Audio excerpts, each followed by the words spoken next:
and liftoff. Hello, welcome, and thanks for tuning in to Jade Talks Death.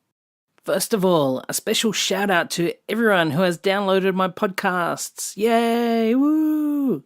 For Jade Talk Stuff, I've got listeners from Australia, New Zealand, and the USA. If you really enjoy what you've heard so far, then please leave a review on Apple Podcasts or your favourite podcasting app, and make sure you subscribe so you don't miss future episodes. Also, both of these actions help other listeners find my podcast, so it helps spread the word. And now today's episode about death. And if you're wondering what that sound is, it's the sound of Kepler star KIC 122682220C. Why? Because ultimately, we are all made of stars. There's many angles that death can be discussed, but with this episode, I hope to make the conversation about death as commonplace as the weather. By ignoring death, hoping it will go away, we're denying ourselves the possibility of living our best life possible, thinking that time is endless and that opportunities will always arise. I talk about how a simple app helped evolve my outlook on death, and I have a special guest, Margaux, who will be joining later in the podcast. Margaux bravely shares her story about helping her terminally ill mother end her life, and ultimately how that experience taught her how to live. Just in case you didn't pick it up by the title, a trigger warning that this podcast openly discusses death. It is not about religion or any ideas of afterlife. It is about acknowledging that we all die, and by recognizing that, instead of pretending it doesn't exist, we can hopefully lead happier and more fulfilling lives by being honest about what's important to us and spending our limited time accordingly, so that when that moment arrives, there's no fear or regret, only peace, knowing you lived your best life possible. But I just wanted to be clear, this podcast is not meant to be morbid or in any way promote death. It is simply about recognizing that it's inevitable and to ensure we live our best life possible. I recorded this episode because in Australian society, especially my family, we don't talk about death. It's taboo. No one's allowed to bring it up because you'll be quickly shut down, even when someone has died. I suggested to my mother that she write a will, and her response was, "No way, then everyone will try and kill me off." There's no easy way to segue into death, so I'm just going to get straight into it. And first up, I'm going to be talking about the app croak, which is based on an old Bhutanese philosophy. According to those that live in Bhutan, contemplating death leads to a happier life. So when I read about an app that helpfully reminds you 5 times a day that you're going to die, curiosity got the better of me, and so I paid $1.50 for the privilege. The first few notifications I received made me stop whatever I was doing and contemplate whether that was fulfilling enough to warrant completion. By the next week, it was almost annoying, especially as the notifications are randomly dispersed. You may get 3 notifications in 2 hours, or you may get 1 in 8 hours. Either way, constantly being reminded that you're going to die does a few things to your mindset. When you're reminded of death, social media gets tossed aside. If you want to break the habit of being connected to your phone, then download the app croak. Each notification prompts you to open the app and read an inspirational quote. One recent quote was by Antal Zerb, which is, "And while there is life, there is always the chance that something might happen." Another one was by Jack Kerouac. "Nothing ever happened. Not even this." And this one from Pablo Picasso. "Only put off until tomorrow what you are willing to die having left undone." Sometimes the quotes aren't clear in their meaning, but other times, like the Pablo Picasso one, they really do make you stop and think. I don't always know the people the quotes are from, and each app update refreshes the app with new quotes. But since I've started recording this podcast, I've just received another helpful reminder. Don't forget you're going to die, as if I'd forgotten. By now, you're probably thinking, what a morbid waste of time. But being reminded that eventually everything will end, I've learnt to question the importance of everything I do. Do I really need to go to Kmart? No. Do I really need to buy a new phone? No. Do I need to rewatch every episode of Seinfeld? Debatable. But there's no other features of the app. So upon reading the quote, you're quickly bored and so close it. I have noticed though, I do actually feel calmer and I have been more productive. There's less guilt about doing things for me. Like the other day, I left the house and sat in the library reading a book about the universe. Why? Because I could. But it's not just about doing things for myself. I also look after some foster kids part-time. And if they want to stay at the park riding the slide until sunset, then so be it. You don't have to spend lots of money to create happy memories. You just have to spend time. I also recently read an article about the top 5 regrets of the dying. It was written by a palliative care nurse, and you can find it on the Guardian website. And one of the biggest was spending too much time working, closely followed by losing touch with friends and family. The relevance of this is a large part of my life has revolved around travel, including living overseas in Japan, England and New Zealand. If you can't tell from my accent, I'm Australian. As well as regular extended trips overseas. In my travels, I've amassed friends scattered all over the world, which is great when I'm travelling as I often run into people I know. It actually happens far more often than you'd realise. However, moving around to different countries often meant I lost touch with those I was previously close to. However, in the past week, I have reconnected with several friends I hadn't spoken to in years, through no reason other than life gets in the way, and then it becomes awkward. But by opening with, I know we don't talk anymore, but there's no reason we can't, was enough to break the ice and acknowledge that I've been slack, and exactly that. There's no reason why we can't rekindle our friendship. Not long after sending that message, I ended up having a 2-hour conversation with one of my friends in Japan. And it was fantastic. And it was just like old times. There was no reason apart from life getting in the way. In the last few days, the local news has included tragic stories about a young woman out jogging who was hit by a truck and killed on her birthday, another woman who drowned, and it seems almost every other day there's people dying unnecessarily from car crashes. No matter where you get your news from, every day there's regularly stories about death, and recently natural disasters including earthquakes, volcanic eruptions, fires, floods, avalanches. Death is all around us, and it's easy to switch off when we're being bombarded by the media because it's distant, it's happening to someone else, it's not affecting us directly, until it does. I recently attended the World Press photo exhibition at the State Library, and there was one photo by Toby Melville, who worked for Reuters, of a woman on Westminster Bridge who had been hit by a car driven by Khalid Massoud in a terrorist attack. The fear and confusion in her eyes pierced right through me. Here was a woman walking in a major city minding her own business with her partner, and then the next she's lying on the ground bleeding. And what makes it even more horrific, because as you look at the photograph, you can read the description and you know that her partner was killed. Meanwhile, she's lying there unaware. This single image encapsulated the idea that death can arrive completely unexpected in any circumstance. Most often we think about death from the view of those left behind, the grieving children, the deserted widow, or the friends who now have an empty seat at the table, with a focus on the loss, rather than repurposing that loss into a reinvigorated life. I've seen relatives, friends, neighbours and strangers die, yet strangely enough, at no time did that equate to modifying life. My grandfather always talked about moving to the Gulf of Carpentaria. We always took it as a joke because he hated cold weather and preferred the constant warmth of the tropics.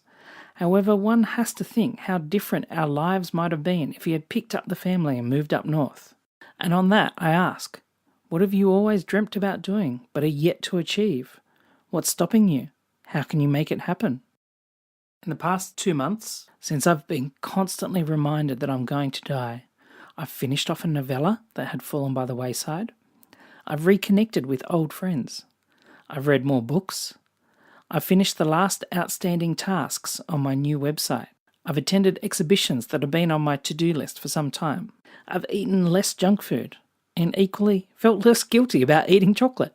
That's not to say my life is not worry or stress-free, but being reminded that in this life there's a finite number of days has meant I want to make the most of them. What's important in life changes with age and circumstances. Knowing time is finite and this life won't last forever has altered somewhat my perception of what is important. Just creating this podcast, talking openly about death, I feel liberated. Because in Western culture especially, it's deemed inappropriate and depressing to discuss death. With the recent suicides of Kate Spade and Anthony Bourdain, one has to ask if our inability to talk about death surely has a detrimental impact with depressed individuals feeling they can't openly discuss thoughts of suicide without being equally shunned. But recognising, openly discussing and accepting death means we can finally start the discussion about living happier and more fulfilling lives. On the album An American Prayer, Jim Morrison nonchalantly asks in his poem The Movie, "Did you have a good world when you died? Enough to base a movie on?" You may not want to be constantly reminded that death comes for us all, but wouldn't you prefer to answer with an astounding, "Yes, my life was good enough to base a movie on," when that time comes? Next up, I have a very special guest, Margaux, who is a freelance writer, and who was sworn by her mother that if she ever got terminally ill and could no longer enjoy life, that she would reduce her suffering by ending her mother's life. Today, I've got Margaux joining me from America. Thank you so much. Thank you so much for having me. And where are you calling from today? I am calling from Roswell, Georgia. No relation to Roswell, New Mexico. No, Roswell, New Mexico is supposed to be a lot more interesting than Roswell, Georgia, from what I understand. So no. Awesome. So for listeners that don't know your story, how did you learn about being hepatitis C positive? But it was a complete surprise to me. I had maybe heard of hepatitis C, but didn't really know anything about it. And when I was living in Tucson, Arizona, I was around 19 years old and very broke and needing money. So there was a clinic where you could donate plasma and they would pay you like $40 or something. So I thought, okay, I could use that money. So I'll do that. And after I donated the plasma, I got a call a couple days later saying that my plasma was unusable because I was hepatitis C positive, wow. Which I kind of had no idea what it meant. And I had to Google it and call my mom and, do some research to learn about it because I didn't really understand what that meant. And what impact did that have on you?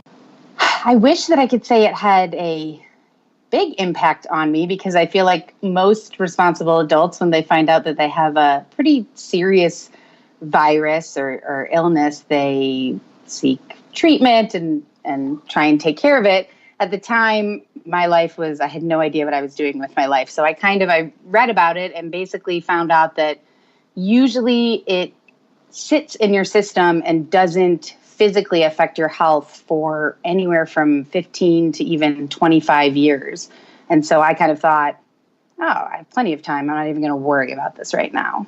So at the time I kind of was like, this doesn't affect me right now. So I'm not going to do anything. And I pretty much that's what I did. I did nothing. And what does it mean to be Hep C positive? What can happen?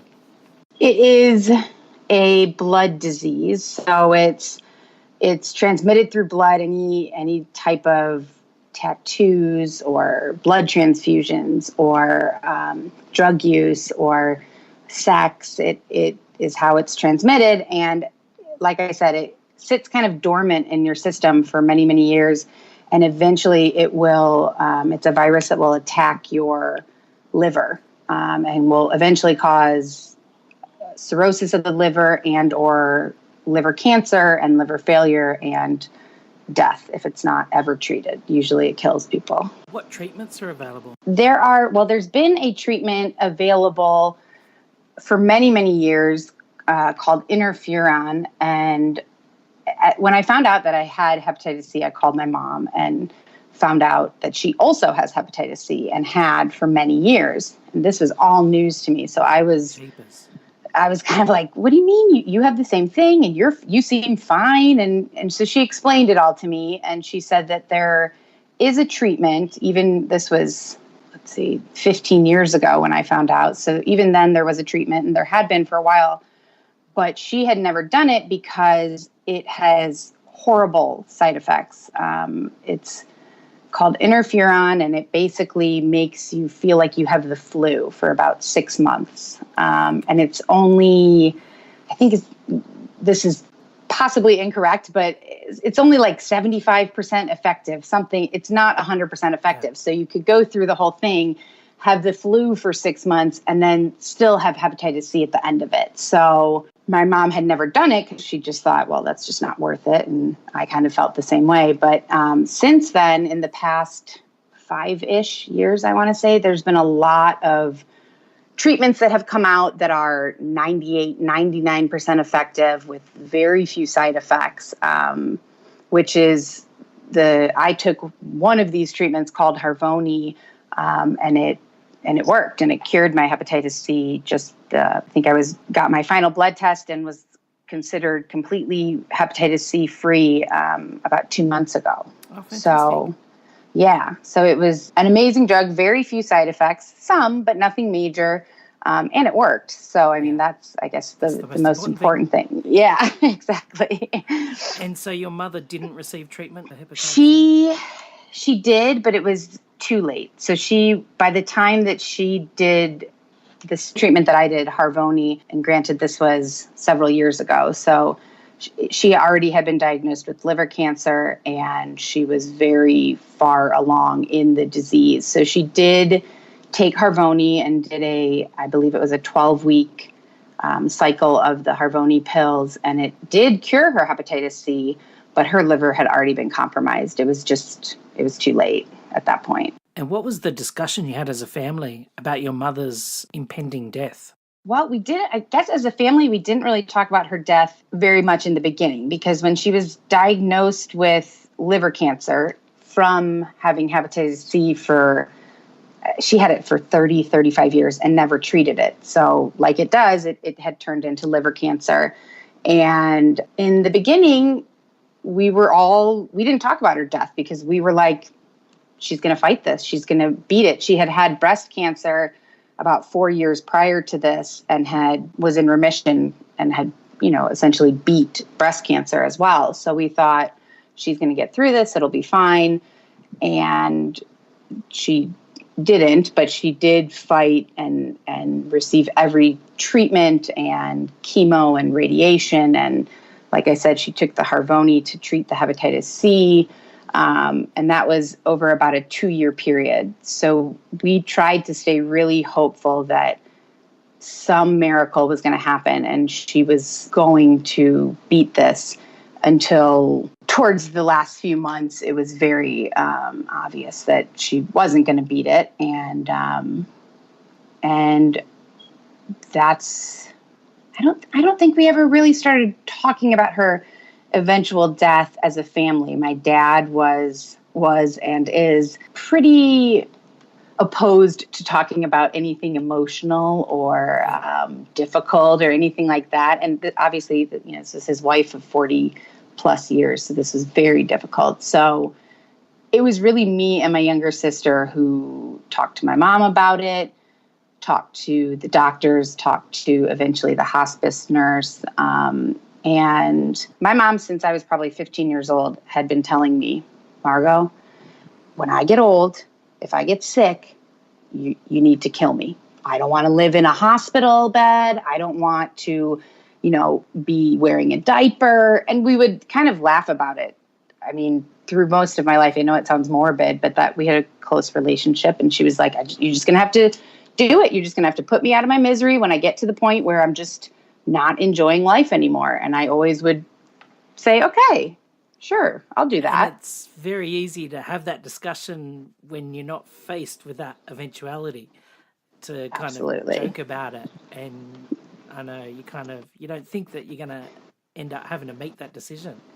100%. I mean, we're talking from like when I was a teenager, she would say this, and I would always think, okay, Mom, come on, fine. Yes, I'll put you out of your misery when the time comes. But I never expected that would happen, or at least not for a much longer time. And it really, all of a sudden it was happening, and it was a decision that had to be made, but it wasn't really ever a decision. I mean, I knew that's, even though he joked about it, that's what she wanted. Yeah. That's 100%. There was never a question in my mind, like, would her, opinion on this be different now that she's sick? Does she want to continue living the way that she is? Because at the end, liver cancer is a brutal death. And so there was just never a question in my mind. I knew that that's what she wanted. And my sister knew that as well. And we didn't talk to my dad about it because I don't know if he could have handled that. He knew that she was going to die. I'm not sure, and we haven't even talked about it really to this day. I'm not sure that he would be able to handle a conversation about, like, we're going to help mom die. She's going to die anyways, but it's taking too long, and she's miserable. She's not even herself. I mean, there's no point in prolonging that. Yeah. So, sorry, I went off on a tangent, but your initial question was, what was the discussion that we had about her eventual death? And like I said, we really didn't up until the very end. And at that point, it was just me and my sister kind of trying to figure out how and when we do what we knew that she wanted us to. And how did you prepare in the lead up to her death? I guess the only preparation that we really did was kind of figuring out how to do this, because by the time that we felt, she's not going to get better, she was pretty much bedridden and she wasn't able to go to the bathroom by herself, and we knew that this was it. But we kept wondering, asking the hospice nurses, how long is she going to go on living like this because she's miserable? And she would say it could be a couple of days, it could be a couple of weeks. And so to prepare for it, we really just, once we knew that she was not going to get better and that this could go on for weeks, that was it. And we talked to the hospice nurse and asked her, what can we do to kind of move this forward? There's no nice way to say it, really. But we didn't. It's not something that's legal or allowed to be done necessarily in Arizona where we were. So the hospice nurse couldn't exactly. It wasn't something that we could openly talk about, or that me and my sister felt comfortable openly talking about with this hospice professional. She was amazing and wonderful. And the second we even kind of hinted at that, she knew exactly what we were talking about. And she advised us kind of off the record, or unofficially advised us as to what to do. And at that point, me and my sister went and made the funeral arrangements, and we got my mom's brother to fly out from Los Angeles. And so that was really it. We were waiting for him to arrive so that he could say goodbye. And then that was it. That was kind of the last thing. And we knew that then it was time. How did you decide what day would be her last? Really, it was, like I said, it was that her brother was trying to get a flight from LA and come in. And once he did, that was it. We just knew that was the night. Once he had said his goodbye, that was everybody that needed to be there. All of our close family members that needed to come in and, say goodbye to her and see her had done so. And really, I think if she had been in her right mind and been able to tell us anything, because at this point she was, not really there, she would have said to do it probably weeks prior to when we did. I mean, She wanted, that was just how she was. She was very straightforward, and she would have said, just do it already. So we probably waited too long, but obviously her brother really wanted to say goodbye. And after he did, that was it. We just knew. It sounds so simple when I'm saying it right now. It really, it wasn't. It was more emotional, and it was incredibly surreal. But I feel like we were able to do it because we had such a strong relationship with her. And I know that's what she wanted. She wouldn't have wanted it any other way. And if she could have been, she would have been there cheering us on, like, yes, thank you so much. This is what I needed you to do for me. Yeah. So that's kind of what kept us, I think what gave us the strength to do it, because no one wants to have to do that. And really, I don't think that anybody should have to. It would be nice if that was an option for people like my mom who are so sick and don't want to keep living. It shouldn't fall on the family members to have to do that. But unfortunately, it's not an option yet, at least not in Arizona. So currently in Australia, euthanasia is illegal, as is the case in many countries. Mm-hmm. How did you make it all happen? And what was like the legal hurdles you came across? Or how was it done? Did you do it at home? Did you travel? Yes, it was at home. She was at home. She never went into like a live-in facility, hospice facilities. She wanted to be in her own home with her dog and her cat. And so we had her all set up in her own bed. She didn't even have a hospital bed. She was adamant about being in her own bed. And we had a hospice nurse who would come in every other day, I think, just to kind of check on her medicine and see how things were going and really offer me and my sister support and my dad. And there weren't any legal hurdles because it's totally not legal. And so we did, we really went, we just kind of did it under the radar, I guess. I mean, she was very ill. No one is going to be checking to see if it's not like she was a healthy woman and we gave her too much of her medicine. And it was so unexpected. She was going to die soon. And so, but we had no idea what we were doing because my fear, and this is maybe a little bit morbid or graphic, but my fear was that we were going to give her too much of her medicine that she would end up getting sick and throwing up, but that she wouldn't actually die. Mm-hmm. And that's what I needed to ask the hospice nurse because I said, how much extra medication should we give her? She was taking several different medications, morphine being one of them. And at this point, she couldn't even swallow a pill. So I was having to shoot a liquid syringe of medication into her mouth several times throughout the day. So when we asked the hospice nurse, we would like to move her death up significantly so that she doesn't have to live like this anymore. And I asked her, how much do I give her to make sure that, sadly, that she doesn't wake up? And luckily we had been blessed with an amazing hospice nurse who was just she was so with it. She totally understood and she didn't judge us or, she just helped us. And she told us, this is what you need to do. And if you do this, she will be comfortable. She will not suffer. She will go to sleep and she simply won't wake up. And I mean, I don't remember exactly what that day was like, but I do remember that night, me and my sister, my dad, my uncle and his wife, and my aunt we had, I think, ordered pizza. We were eating dinner and Mom was in the bedroom. She couldn't at this point get out of bed and she wasn't mentally really there. And I think towards the end of dinner, me and my sister just kind of slipped away from the table and said we were going to check on Mom. And that's when we did it. And we both kissed her and told her that we loved her and said goodbye. And then we left and I went to sleep at my sister's house so that in the morning when my dad woke up, he could have a moment with her by himself, which he did. And then he called us and said, Mom's gone, you girls need to come over. And that was it. What advice would you give someone who finds themselves in a similar situation?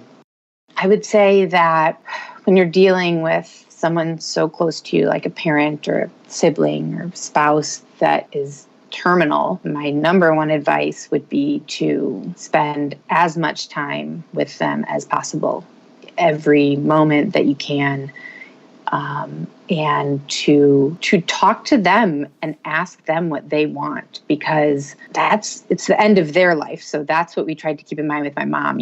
I feel like if we had asked my dad about kind of speeding up Mom's death, he would have probably been adamantly against it.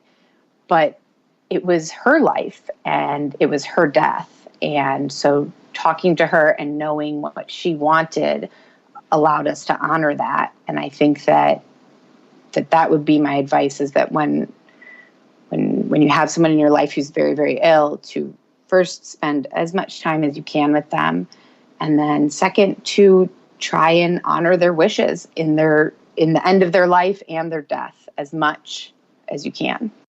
How has that whole experience changed your outlook on life? Oh, this is the hardest question for me. I don't know if it's changed my outlook on life. I think that it's changed how I live my life every day, in that it was a brutal reminder about life being incredibly short, which sounds like such a cliche thing to say. And I kind of feel like all of the cliches that you hear, life is so short and don't sweat the small stuff, don't stress out about it, like all those things that sound so silly and we all have heard a million times, they become so true during and after something like this, that it was just such a reminder that this moment is all that we have. So towards the end of her life, I tried to hang on to every moment that I had with her. And they were just laying in her bed with her. It wasn't anything amazing, but it was those moments that I hold on to and remember now. And I think that in my life, I try really hard to focus on this moment, even if I'm just walking my dogs or watching TV or cooking dinner. I try to be really present and enjoy right now and not plan and constantly kind of be living for things to come, for things that haven't even happened yet, which is before she died, I felt like I lived my life like, what's the next vacation? What's the next life milestone?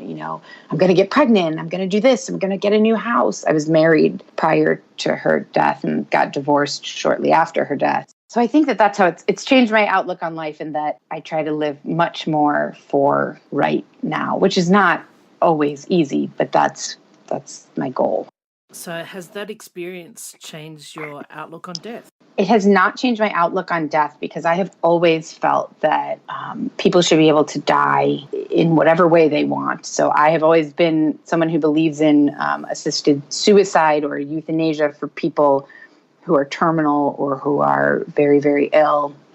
But it was never something that was very relevant to my life until this happened, obviously. So I think all that this did, it really reiterated my belief in that. People should be able to die how they want, and they shouldn't have to suffer unnecessarily. She suffered for a really long time after we knew that she was not going to come back from this. There was no coming back from this, where she was going to be healthy and, going out to dinner and going on walks. It wasn't going to happen. And she still had to keep suffering, which just seems cruel, honestly. So it didn't change my view on death, except for making my beliefs even that more strong about that people should be able to die when and how they feel is right for them. Without unnecessary suffering. Exactly. And what's been the response of others that have heard your story? It's been mostly positive. I think it's been all positive, to be honest. There hasn't been that much of a response. I've shared it on my blog, and I recently shared the blog post that I wrote on Medium. Yeah. And so a handful of people have read it and commented, but not a huge response. The response I have gotten has been, thank you for sharing your story. Very powerful, very honest and genuine. And so it's all been good. The response has all been good. What's next for you? Where to from here? I wish I knew. I don't know. I don't know, because I will say that is one way that this experience has drastically changed how I live my life, is that, like I said, before my mom died and before all of this, I was married and kind of, had like my plan. I'm going to do this and this and this. And after she died, I got divorced. I quit teaching and decided I was going to be a full-time writer, and I'm not planning. I just kind of am doing what feels right, and whatever comes my way, I try to say yes to things like this podcast, things that make me nervous or scare me. I'm trying to say yes to, and just kind of take things as they come. For the biggest thing after this experience was treating my hepatitis C. That was number one, because I didn't want to go through what she went through, and I knew that she wouldn't want me to go through that. So after that actually happened, which I really never thought it would. I'm just trying to enjoy my life every single day, whatever that means. Yeah. It was quite an experience for you in getting treatment for your Hep C. Yes, it was, because unfortunately, even though there are several different medications that are available to treat Hep C and have a very high success rate and very few side effects, that's all awesome. But unfortunately, all of these medications are ridiculously expensive, even with insurance. So I don't have health insurance, and without health insurance, the Harvoni, 12 weeks of Harvoni cost something like $200 something thousand for the treatment. Yeah. I mean, each pill I think is $2,100, and you take a pill every day for 12 weeks. So, I mean, it's astronomical. It's ridiculous. And even with insurance. Is that just the pill companies profiteering? I guess so. I would imagine so. Yeah, it's the pharmaceutical companies, because which I won't even pretend to understand any of that, because I don't, but I can't imagine that it costs $2,000 to produce one pill, which is what they're charging patients. And like I said, my mom did this Harvoni treatment, but earlier on in her liver cancer, and she had insurance. She had Medicare and really good insurance, and it still costs, for a 12-week treatment with insurance, I think it still costs, my dad said, $40,000, which is a lot better than $200,000, but it's still astronomical. Ridiculous. I mean, just unbelievable. And it's shocking to me that so many people have hepatitis C and so few people are able to afford a treatment that cures it. It's mind-boggling. But yes, I had no insurance. I had no idea how I was going to get this medication, but I knew that I had to get this taken care of. So it was about a little bit more than a year after her death. I was having horrible nightmares about that I was diagnosed with liver cancer and that I was going to die in the same exact way. And they were recurring. I kept having these nightmares until one day I said, I have got to figure this out. So I had no idea where to start. I literally emailed every liver doctor, gastroenterologist, infectious disease doctor that I could find an email for in Georgia, and just gave them a very abbreviated version of this story with my mom, and that I also had hepatitis C, and could they please help me? And I think it was around 50 or 60 doctors total that I ended up emailing, and didn't hear back from most of them. A couple I heard back from that said, sorry, there's really nothing we can do for you. Basically, I was looking for if there are any clinical trials or anything, just anything that would allow me to get my hands on this treatment. And one nurse from Emory Hospital here in Atlanta, she wrote back and she said, I don't know, but maybe I can help you. I think that we might be able to get you into this charity care program, which kind of helps people who can't afford medication that they need. And there was a lot of hurdles and paperwork and all kinds of things. But ultimately, she did help me, and I was able to get the entire treatment for free. Wow. Yeah, which was, I tell my friends, and, I told my dad, and everybody's, of course, excited for me and happy for me. And, oh my goodness, thank God you're getting this treatment. I mean, that treatment saved my life. I wasn't going to die tomorrow from this, but certainly in 10 or 15 or 20 years, I could have. And I don't anticipate ever there being a time where I happen to have an extra $200,000 laying around to pay for a medical treatment. So the fact that this kind of, exactly. Yes. Thank you for reminding me of that. There's always some. But it was just, I rarely use the word miraculous. And this was a pretty miraculous situation for me. I really feel like if my mom exists in the universe in some spiritual way, that, I like to think that she had a hand in helping me get this treatment and and that it worked, and it was pretty painless and unbelievable to get it for free. But it just highlights the fact that why can't more people get that? Like, this could cure this disease, and it's so difficult for people to get. It's really unfortunate. What's the name of the charity again? It's called Charity Care, and it's through Emory Hospital here in Atlanta, and they basically help. I think the only criteria was that I had to make less than a certain amount of money per year and not have insurance. And as a writer, like, no problem. That was easy. So, and I think I really connected with this nurse, and not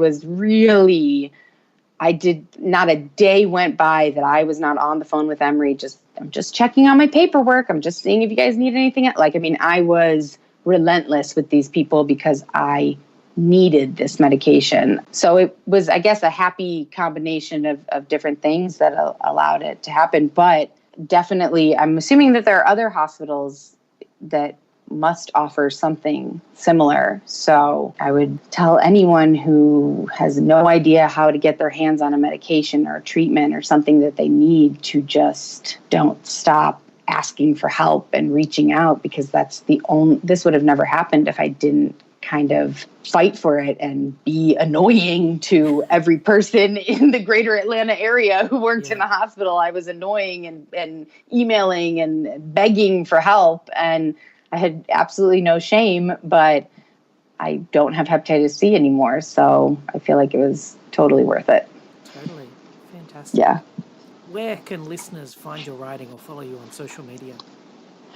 I am on Instagram as Margaux Lifestyle Blogger. It's a real creative name, I know.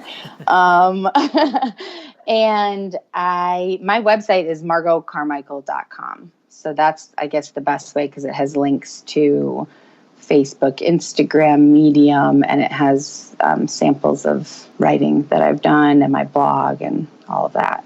Awesome. Any plans to publish your story as a book? Yes.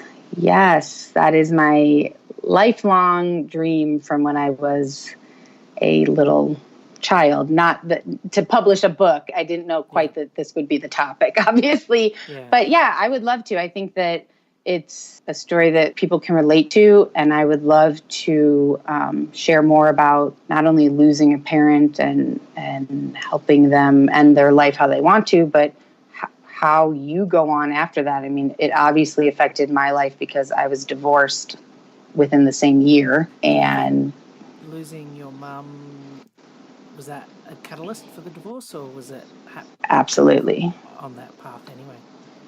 No, it was definitely a catalyst for the divorce. Prior to my mom dying, we had been married about 5 years when she died, and the year before she died, we were trying to have a baby.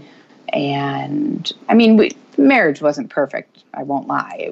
We had our problems, but my mom's death, 100%, it just brought out all of the negative things so much more. And when your parent dies, when you go through something traumatic, not just a parent, but anybody close to you dies, or any kind of traumatic experience, you really see who the people that are close to you are, like who they are at their core, and how they benefit your life or how they help you. And I felt alone. I was married and I still felt alone after she died. And I need a whole book to explain it, obviously. But yes, her death highlighted the problems in our marriage, and it just pushed us further apart. And I feel like when something like that happens, the hope is that you get closer and you can really lean on and depend on your spouse. And that didn't happen. So that's what kind of prompted us to divorce. And so I think that I have a lot of subject matter to write about in a book. So yeah, I would love to. I think it would be, I'm sure that there are so many people who go through such similar experiences. And I know that that's what I find comforting to read about people's lives who I can either learn something from or have kind of been through something similar, so that I can see how they dealt with it and maybe, take from that. So I would love to. Awesome. Margaux, thank you so much for sharing your story. Yes, thank you so much for having me. It was a very cathartic experience, and it was an honor. So thank you so much. Awesome. Bye. If you'd like to read more about Margaux's story, check out her website, margauxcarmichael.com. Another interesting app is called Talk Life, which is a social community tool where anyone can post how they're feeling, and others, including trained moderators, can offer help and support. There's trigger warnings, and like anything, you do get teenagers who try and use it as a way of getting likes. But amongst all the noise, there's some genuinely great stuff that's occurring. You can also filter out ages, so you can only see messages by people in your age bracket. But probably the most important aspect of Talk Life is you can be anonymous, and it's free. So if you don't feel comfortable talking about how you're feeling, you can still vent to anonymous strangers. It has a messaging feature, so you can take conversations into a more private setting, and because it's used by people all over the world, no matter the time, there will always be someone online. I do have a great story to share about Talk Life, but unfortunately my guest wasn't available before this podcast was going to air, so there will just have to be a part 2. A special note: if you're suicidal, then please seek help. In Australia, the Crisis Support Service Lifeline phone number is 131114. In the UK, Samaritans can be contacted on 116123. In the US, the National Suicide Prevention Lifeline is 1-800-273-8255, and other international suicide helplines can be found at befrienders.org. Please know that life is worth living, and no matter how bad things might seem, things can always change for the better. Everything you feel, the situation you're in, is only temporary. If you haven't had a discussion about death with your family or close friends, I challenge you to break that habit. You could also try the app, croak, and see how contemplating death changes your outlook on life. Use your time wisely. Try to lead a life of no regrets. Tell people how you feel. Don't feel guilty about making time for you. But most importantly, always live your best life possible. Thank you so much for listening to Jade Talk Stuff. If you like travel, check out my other podcast, Travelosophy. If you have comments, suggestions, or questions, you can tweet me at JadikinsJackson. You can follow me on Instagram at JadikinsJackson. Podcasting and writing is a solitary life, so please send me your thoughts, even if it's just to say hello. If you'd like to read my travel blog or purchase my play called Compass, which is about the meaning of life, then head to my website, www.jadejackson.com.au. If you'd like bonus podcast episodes, recordings of my poetry and short stories, as well as exclusive handwritten postcards, then head to my Patreon page, which is patreon.com/Jade Jackson, where for just a couple of dollars a month, you can choose different tiers depending on what you can afford. You can have access to some really cool exclusive content and ensure that my podcast stays on the air by helping with costs like hosting fees and recording software. So it's a win-win situation. Don't forget, if you're not signed up to Apple Music, if you click on the Apple Music links on my website, then you get 3 months free subscription with unlimited downloads. You can get all the latest music, and by doing so, you also help contribute to my website. Thank you very much for listening to Jade Talk Stuff. Bye-bye now.